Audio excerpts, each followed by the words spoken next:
Hello, everyone, and welcome to ADC Sports Dallas Primetime. A lot to talk about. DeMarcus Lawrence was asked to take a pay cut by the Dallas Cowboys. Amari Cooper is unlikely to return to Dallas, according to multiple reports. It would be, in the words of Michael Gelkin from the Dallas Morning News, it would be an upset for him to come back in 2022. We will talk about this and much more on tonight's episode of ADC Sports Dallas Primetime. A lot has happened since the last time that I saw you guys on Thursday. We knew that there was some speculation floating around Cowboys Nation. We knew that the Cowboys were going to look into Cooper's situation. We knew that there was some DeMarcus Lawrence talk going around as well, but it didn't feel as real as it feels now after the weekend reports. So we will talk about that tonight. We will talk about what the Cowboys endgame looks like in all of this context. But man, to answer the question, and thank you for Burner Account for your comment and your donation. Mo, what the heck are we doing? To answer it, the short answer is I really don't know. We will try to make some sense out of it. But first, let me ask you to do me a favor and hit the like button, share the show. If you're watching on Facebook, YouTube, or Twitter, let your friends know about ADC Sports Dallas Primetime. Now, let's start the show officially now that you guys are here. Let's kick this off.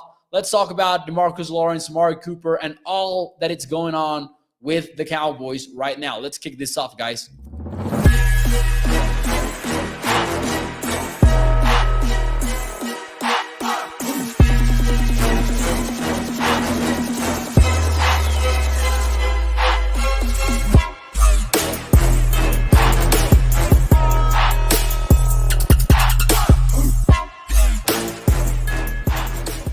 Hello, everyone, and welcome to ADC Sports Dallas Primetime, brought to you by FreemanHyundai.com. It's a new week, and as such, I will talk more about the new ride of the week in a few moments. Check out FreemanHyundai.com. My name is Mauricio Rodríguez. Welcome to Dallas On Demand Sports Talk Network. For a lot more Cowboys content, make sure that you check out adcsports.com/Dallas. But tonight, we will talk about the weekend reports about Amari Cooper being unlikely to return.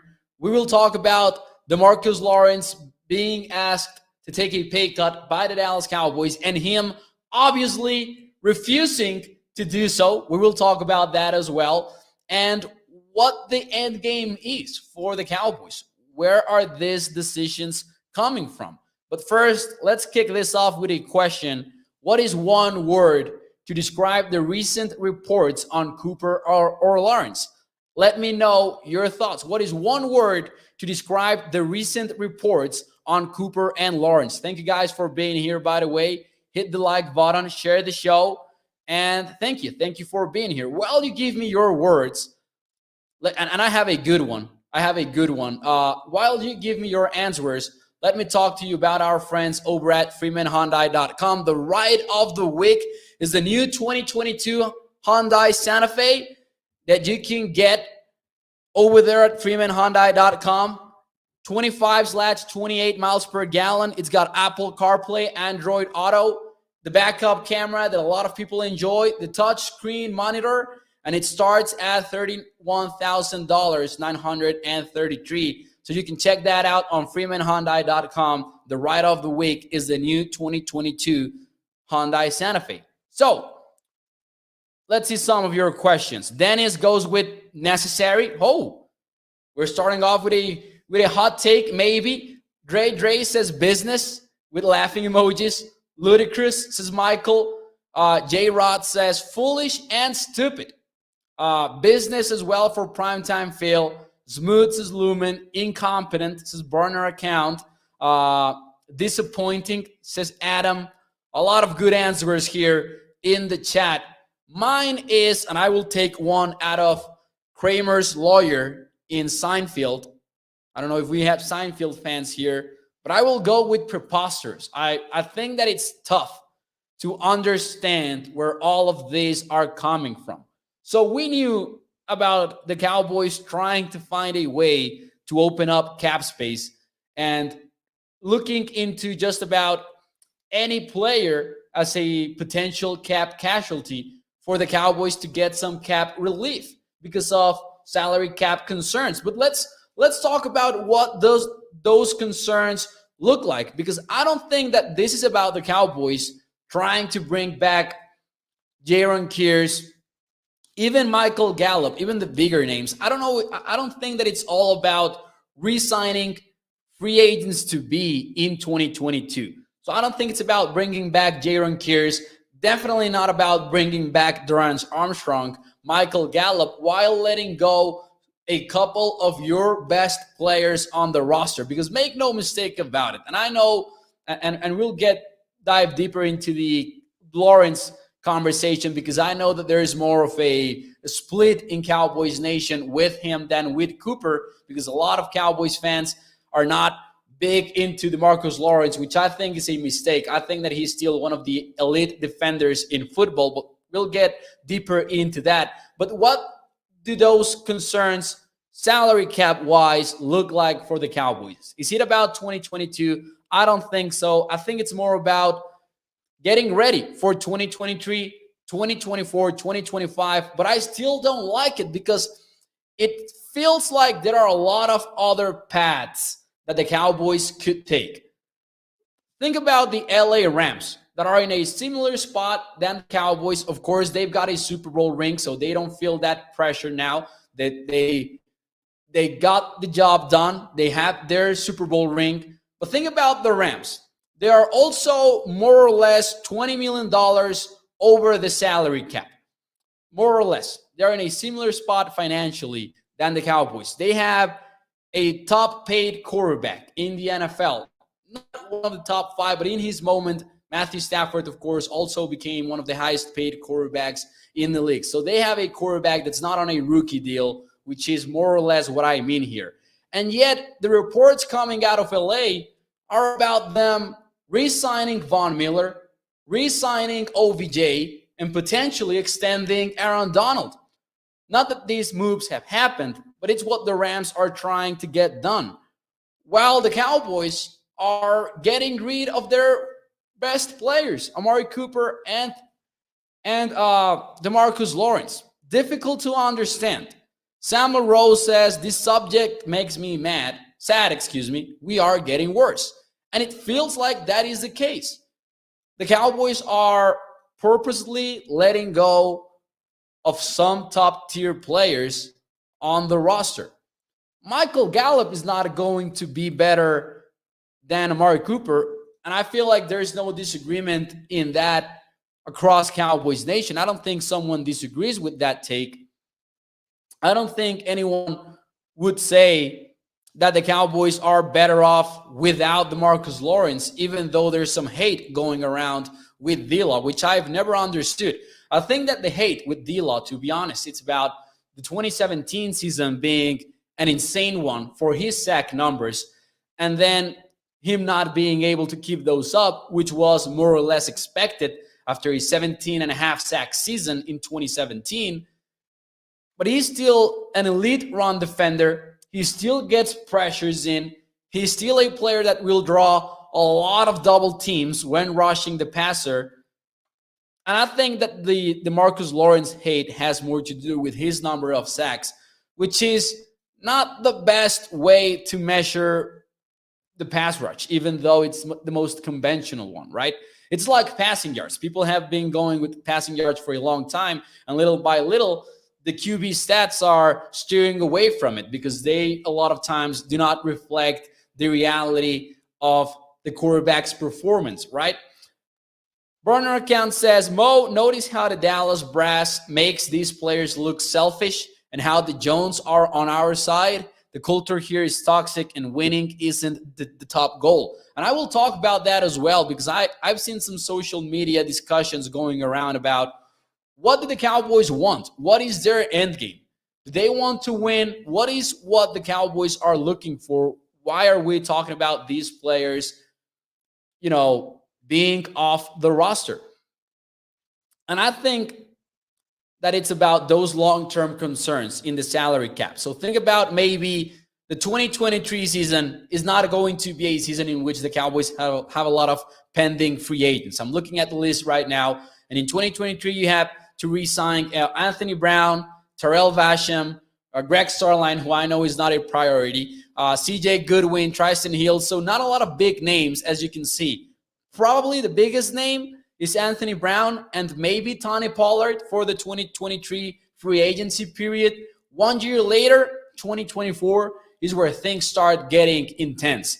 You've got DeMarcus Lawrence with his contract expiring, Blake Jarwin's contract, Tyron Smith, Jordan Lewis, of course, CeeDee Lamb, who would have to, probably the Cowboys would pick up his fifth-year option, Trevon Diggs, Gallimore, so some big names in 2024. Now, 2025, and that's just looking way beyond the current date for the Cowboys, and you've got even bigger names with Dak, Cooper, Martin, Collins, so Micah even in 2025. But you got to think that maybe the Cowboys' endgame is just about having cap space in the future to always remain competitive instead of going all in, as many people would like to. And we had a couple of weeks ago a show in which we simulated what an all-in approach would look like for the Cowboys, sort of a similar path than that of the Rams. But the Cowboys maybe do not want that. Maybe they want to manage the salary cap to always be on a comfortable situation, even in the future, instead of trying to figure out, you know what, this might be one of our best teams in recent memory. Talking about the roster specifically, let's go all in, or not even all in, but aggressively enough, approaching the offseason aggressively enough to get better and not worse. Because salary cap concerns or not, let's put the salary cap conversation aside for a moment. Let's not talk about the impact in the salary cap. Are the Cowboys getting better? They're not.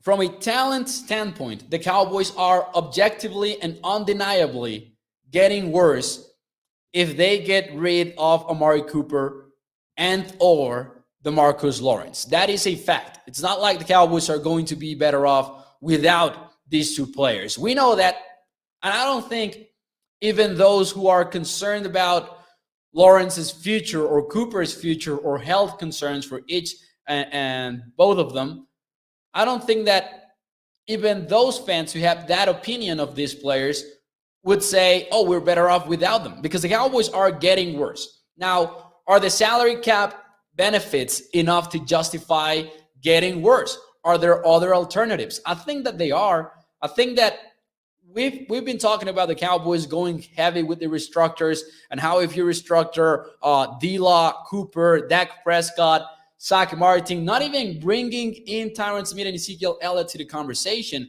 the Cowboys could open up more than about $40 million in cap space. We've talked about them simulating the situation in overthecap.com and getting to $30 million in salary cap space for 2022 without releasing any of these players. So I definitely don't think that it's about 2022. I think it's about beyond that. It's not about bringing back the current free agents that the Cowboys have. But I still don't believe that this is the way to go about things. I know that Joey Ikes, Connor Lipsey, and Jeff Kavanaugh were going at it on this topic on social media earlier today. And I was bringing up in that Twitter thread the Rams example. The fact that we were looking at the Rams putting on a salary cap clinic for 4 years now.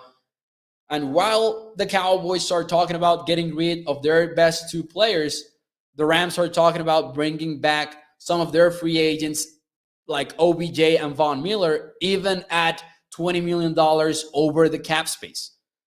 Primetime Failed says, I say stock, you can always restructure to make money, but then you're just pushing the can down the road. But it's about balance. Maybe it's not about restructuring all of the contracts, but you're also pushing the can down the road if you're not getting better on your team. Just that the can that you're kicking is not necessarily the salary cap can, is the success can. And the Cowboys are not getting better. at all with these moves. They're getting worse. They should have gotten rid of these guys before, says Eddie, which I would disagree with. They also shouldn't be holding on to Schultz, who is a horrible blocker, says Eddie. Now, talking about doing things beforehand, then that's another conversation as well. The fact that the Cowboys are always one step behind when it comes to the salary cap management and the team building process. They're always one step behind. Think about Michael Gallup. All right, the Cowboys are unlikely to bring back Amari Cooper in 2022. We know that. They're likely to release him. That was Adam Schefter's report on Friday. And then moments later, another report came out on the Cowboys being, quote, close, unquote, to a deal with Michael Gallup, which would keep him in Dallas for multiple years. That report came out, and then we were like thinking out loud, if the Cowboys were planning to keep Michael Gallup and let go of Amari Cooper, why didn't you sign Michael Gallup beforehand when he did not have that free agency leverage, when he didn't necessarily know that the Cowboys were going to move on from Amari Cooper? Why didn't you plan ahead and think about things the long term? But the thing is that it seems like this front office is constantly reacting instead of being proactive. They let Amari Cooper hit free agency. They pushed the Dak Prescott negotiations until there was no alternative.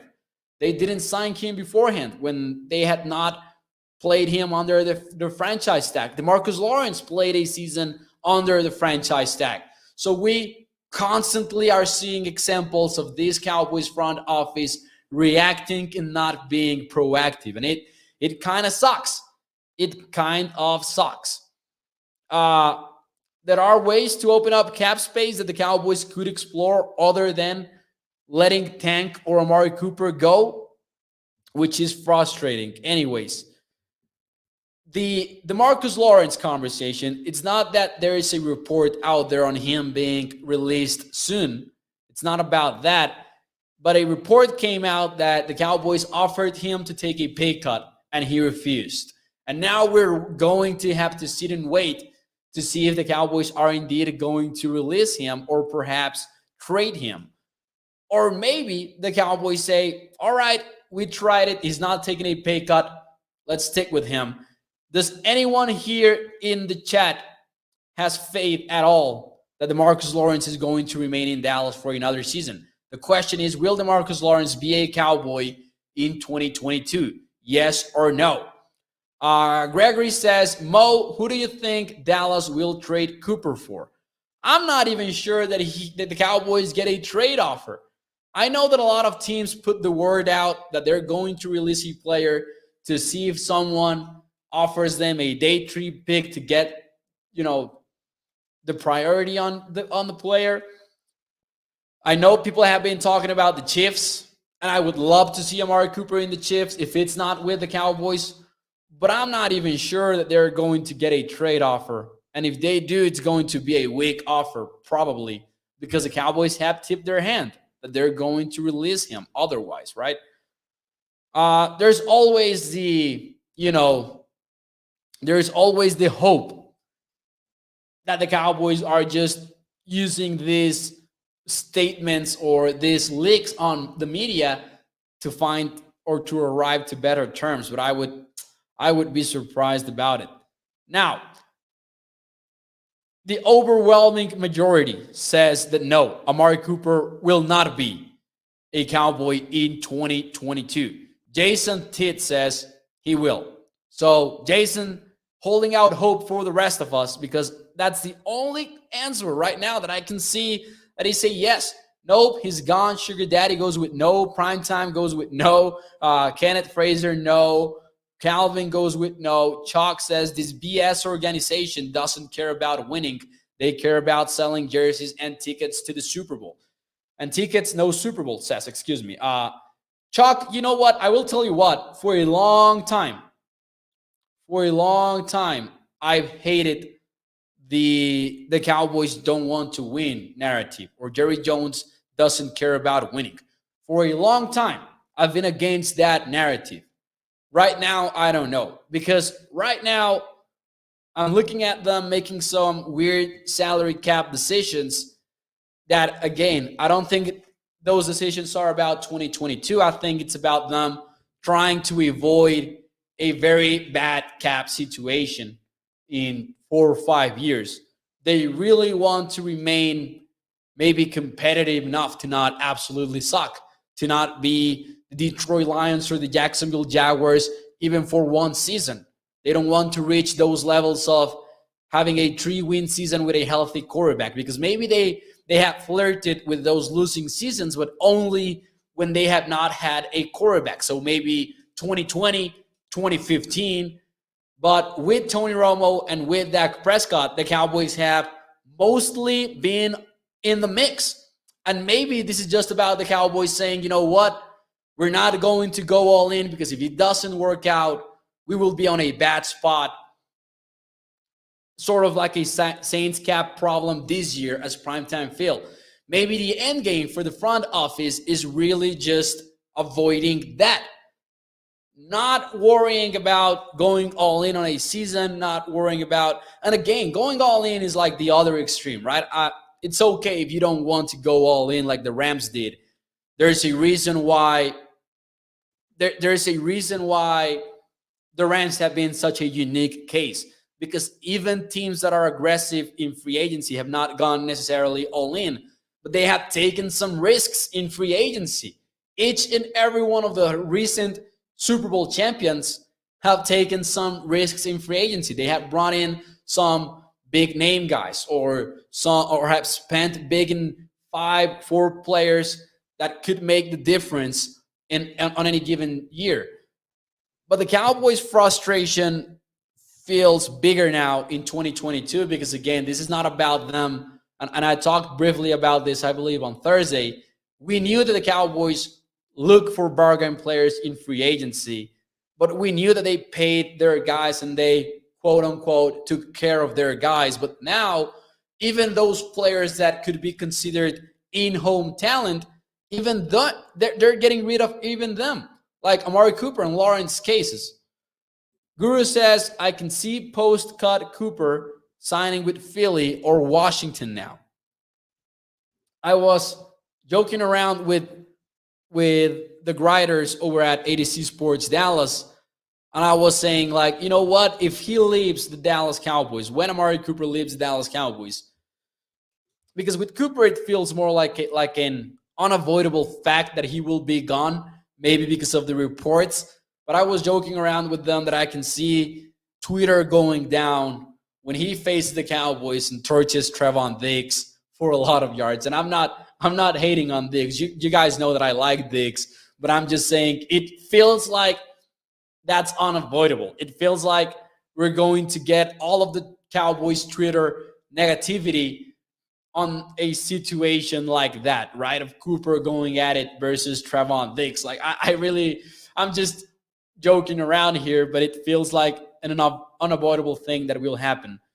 Team Hall says this same situation with players in their last year of service will go on for years. This front office of Jerry and his son is bad football business, and it will affect how free agents players feel about coming to Dallas. Well, Tim, although I don't disagree, it's not like the Cowboys are trying to get these free agents to come to Dallas, so at least there's that. It sucks that we're making these jokes, but it feels like the only thing to do. Kenneth Frazier says, I totally agree, 100%. Yeah, that was accurate, definitely. Let's see some of your comments here in the chat. Calvin says, Jerry Jones just needs to let the coaches do what he's paying them for and just stay up in his office. Mr. Wright says, Mr. Coop will be in Dallas, says Mr. Wright. Well, I hope that they end up chalking us. I hope that they end up chalking us and they stick with Cooper. But I don't know. I really don't know. So just as a brief recount, what has happened over the weekend. First of all, Bobby Belt, among other Cowboys reporters, I think, were kind of hinting at this possibility for a long time. I know that Bobby Belt was, He was talking about the Cowboys potentially moving on from Amari Cooper. And then it became an even bigger conversation when Adam Schefter came in from a national standpoint and saying, hey, Amari Cooper is unlikely to come back to the Dallas Cowboys. And then Galkin from the DMN said it would be an upset if he comes back.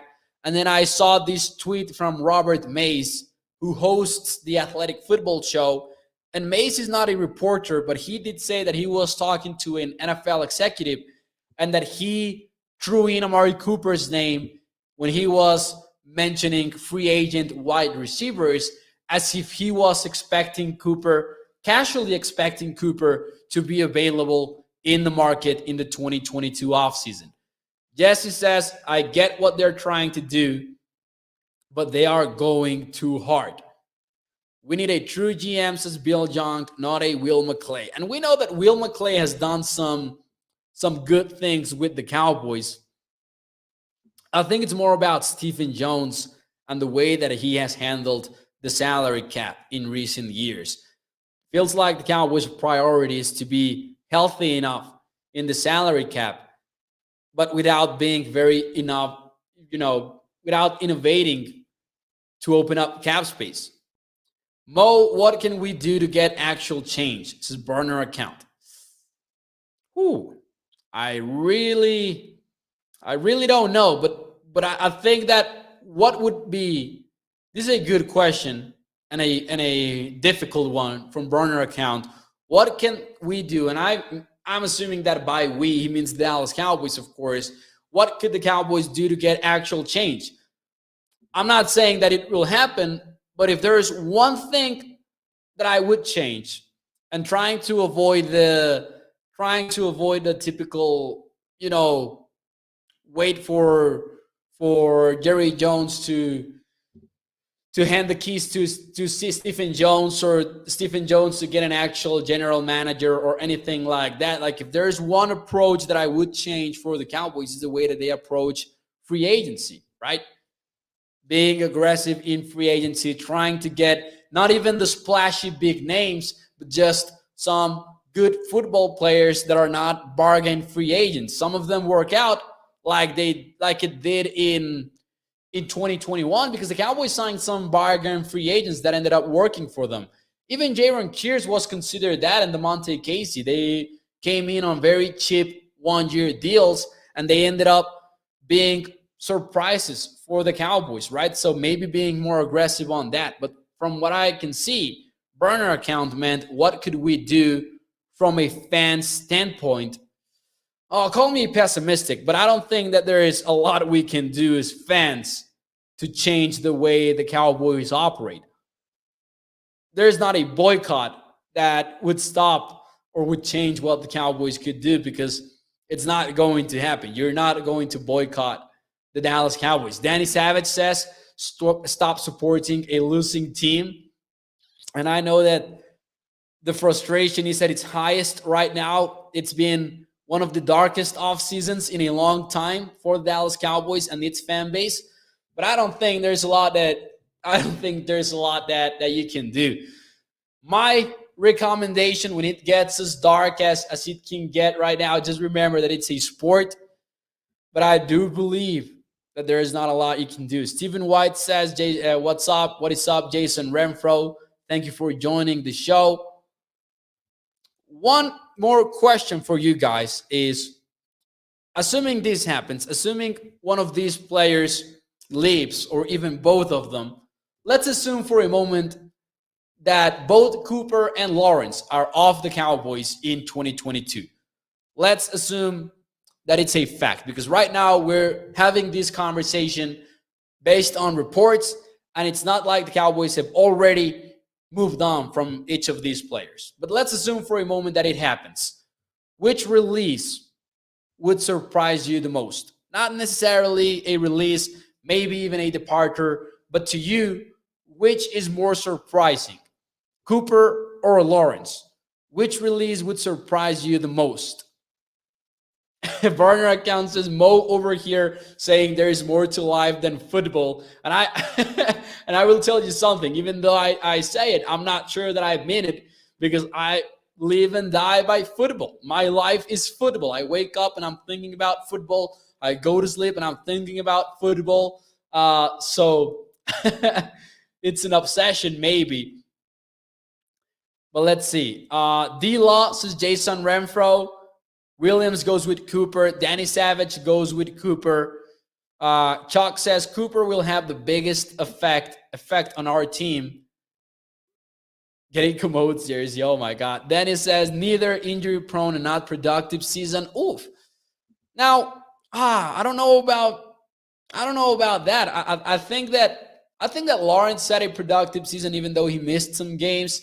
And I think that Cooper is still a productive wide receiver, but maybe production will go down if you're not targeted at all. I think it's more about how the Cowboys used him rather than what Cooper did. But anyways, I can see that the answers are mostly for Cooper. Cooper's burner account with the reasons for why.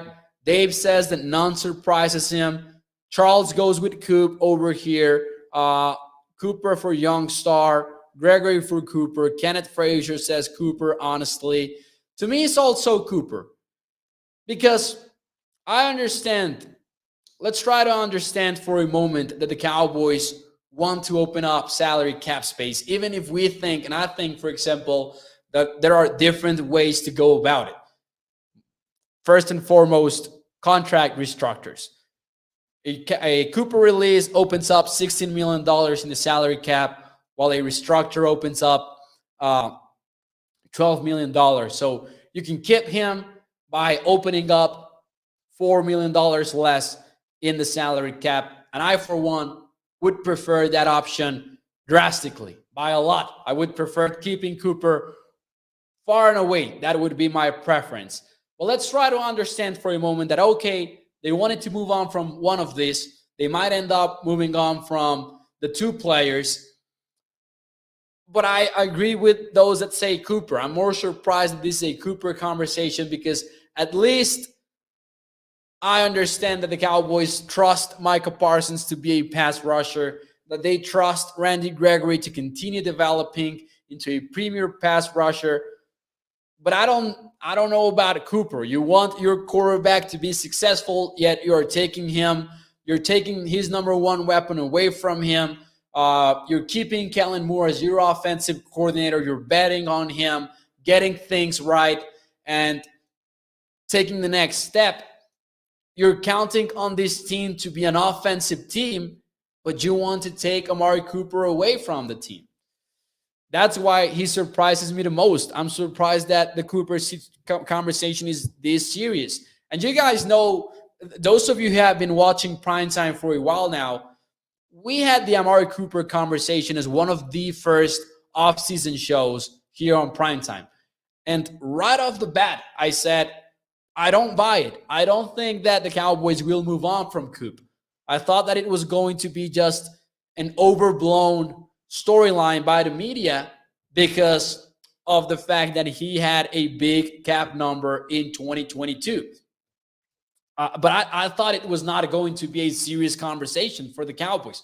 But hey, I was wrong. And it looks like Cooper will not be back for the Cowboys. It looks like it. Anything can happen, but it looks like the Cowboys are ready to move on. Some of your comments before we leave tonight. Burner account says, Mo, if the cap is the biggest factor, it's cheaper to just not field a team, keep all the cap space. Exactly. It's frustrating. It's frustrating because you need to do two things at the same time. You need to win football games, you need to get better, and you need to manage the salary cap. But priority number one is win football games and try to build a team that is capable of becoming a champion. And the Cowboys are, Williams just put it in the best way possible. Destruction by subtraction. We know that the Cowboys need to stop maybe kicking the can down the road when it comes to the salary cap. But the same goes for winning a big football game, winning the playoffs, winning the Super Bowl.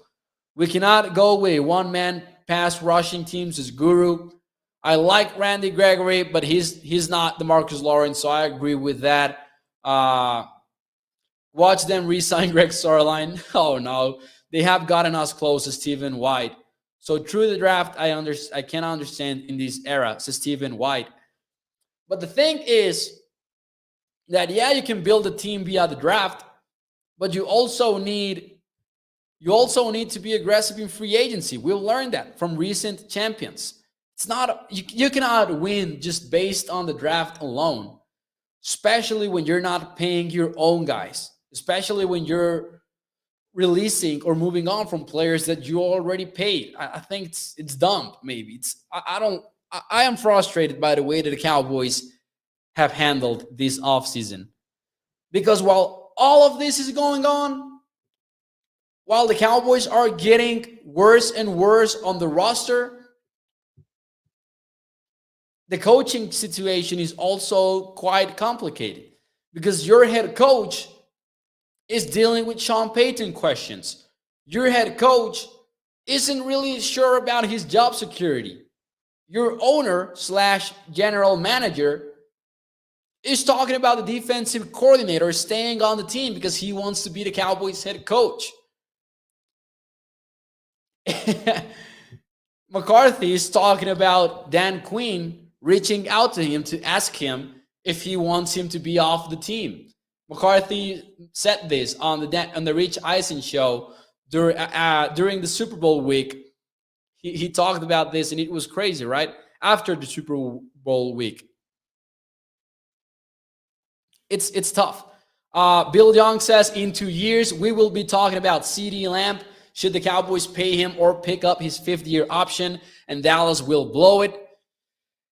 And hey, CeeDee Lamb is one of those players that I think it has to do with, I think that CeeDee Lamb is one of the players that has to do with the Cowboys' current decision-making. Again, I think it's not about 2022. I think it's about beyond that.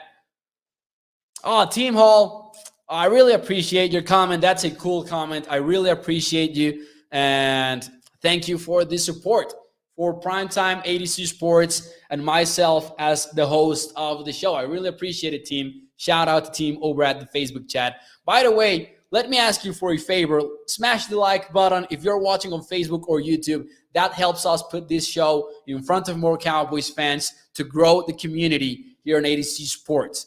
Gregory says you have to win Super Bowls while you have a young team and low salaries. Anyways, guys, I will leave you for tonight. Now we are deep, says Stephen White. Yeah, I think it's a good point to leave the show. Tomorrow night, we will stick to this topic more or less, but we will be moving on maybe, and we will talk about those players / coaches that these moves put the most pressure in. So who are going to be the players the most pressured by this decision making by the Dallas Cowboys? So I think, it will be an interesting show. And of course, it's Monday. Tomorrow night will be Monday, so we will have Mock Draft Monday as well. Thank you guys for joining the show. I'm your primetime host. This show was brought to you by our friends over at freemanhyundai.com. Check out the new 2022 Freeman Hyundai Santa Fe over at freemanhyundai.com. Check their Freeman prices on their website. And also check out adcsports.com/Dallas. The content will be good this week on ADC Sports. So make sure you check that out. Remember that you can check these shows as well. You can catch them after the streams on Spotify, iTunes, or wherever you listen to your favorite podcasts. So make sure that you subscribe to the platforms. I will see you tomorrow night, 8 p.m. Central. Thank you, guys. Thank you. Like the show.